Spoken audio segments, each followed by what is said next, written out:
Et voilà, bonjour à tous, c'est Franck et Romanville. Salut. Et voilà notre première vidéo de Wally sur PS3. Wally. Alors la première vidéo parce qu'on va faire une vidéo PS2, une vidéo PS3. Alors tu expliqueras pourquoi après. D'accord. Parce que c'est trop compliqué mais j'y arriverai jamais. Édité par THQ, développé par Heavy Iron Studios. C'est de la plateforme action sortie le 25 juillet, c'est tout public. Et bah, je vais te laisser continuer à expliquer le Retz. Explique-nous le Retz. Alors, c'est parti. Tu t'accroches Ouais. Donc là, on est sur PS3. Oui. Parce qu'il y a deux, enfin même trois versions totalement différentes de Wally. Ouais. Le jeu PS3, ça y est, je peux plus me souvenir. PS3 360 et Wii, c'est le même. À peu de choses près dans le maniement, par exemple sur Wii, on va avoir des petites choses en plus, mais qui changent pas grand-chose. Ouais. Sur PC, PS2 et PSP, on a un jeu qui est complètement différent. Ouais. Qu'on verra après dans une autre vidéo. Exactement. Et il y a la version DS. Il y a la version DS en plus. Alors, que j'ai faite avec Monsieur Pixel Pirate et qui est ma foi très mauvaise. Alors, qui est pas bonne du tout. Quoi. Pour les autres, c'est pas facile de comparer parce que c'est tellement pas la même chose, tellement pas la même vision du jeu que il y a des pour et des contre dans chaque version. Ici, par exemple, on a plusieurs niveaux de jeu. On a des niveaux de jeu avec Wally seul, qui n'a pas de possibilité d'action, enfin du moins au début.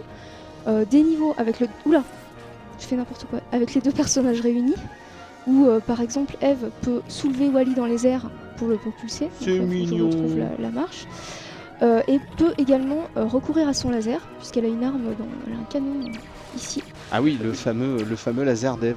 Donc les commandes sont plutôt bien pensées, aussi bien avec un seul personnage qu'avec deux personnages. On peut notamment, donc on a une vision subjective et on a aussi la possibilité dans les phases de tir de se déplacer pour strafer, tu vois. Bon là on le verra pas trop, mais il y a des niveaux vraiment plus orientés action où Wally, même lorsqu'il est seul, récupère le canon d'Eve et peut se débrouiller, tirer sur les ennemis. Donc je sais pas si ça respecte vraiment le film. Pas du tout. Mais vraiment pas du tout.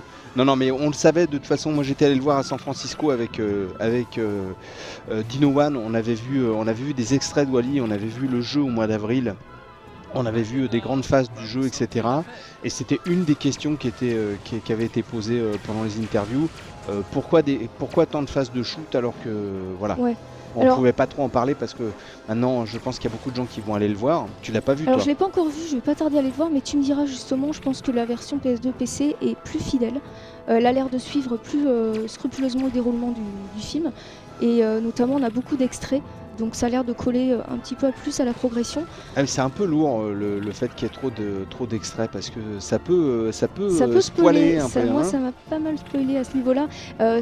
C'est l'avantage, enfin je sais pas si on peut trouver que c'est un avantage parce que quand on a vu le film, après on aime bien retrouver un petit peu les séquences, mais dans les versions PS3 360 oui, on a des petites cutscenes qui sont vraiment très courtes et qui ne dévoilent vraiment rien du film. D'accord. Donc ça peut être un avantage finalement. Au niveau graphique, est-ce que toi t'as bien avancé dans le jeu? Est-ce que t'es allé... J'ai fini les deux versions, hein. J'ai fini les deux versions. D'accord. C'est assez court, faut compter 6 heures en moyenne pour le terminer. On retrouve, tu vois, ce système de blocs là, compacté, on le retrouve vraiment tout au long du jeu. Peut-être il est un peu trop exploité, à la fin on a un petit peu marre. Le fait de pouvoir donc former des blocs pour les envoyer quelque part, ici par exemple je vais les envoyer dans la boîte. On va trouver des blocs... Comme tu as fait tout à l'heure, voilà. Ça ferme le couvercle. Ça c'est des blocs lourds, après il va y avoir des blocs plus légers qui vont partir plus loin, toujours pour actionner des mécanismes. On va avoir des blocs magnétiques qui vont attirer, qui vont repousser des choses ou en attirer d'autres.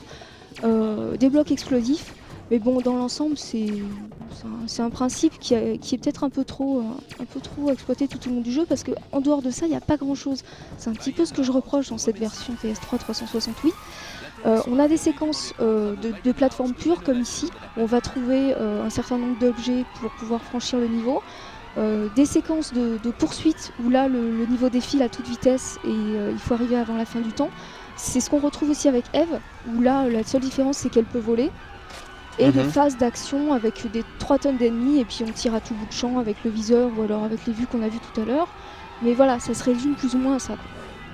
Ouais, donc c'est un poil limité quand même. En même temps, je me demande ce qu'ils auraient pu faire de différent.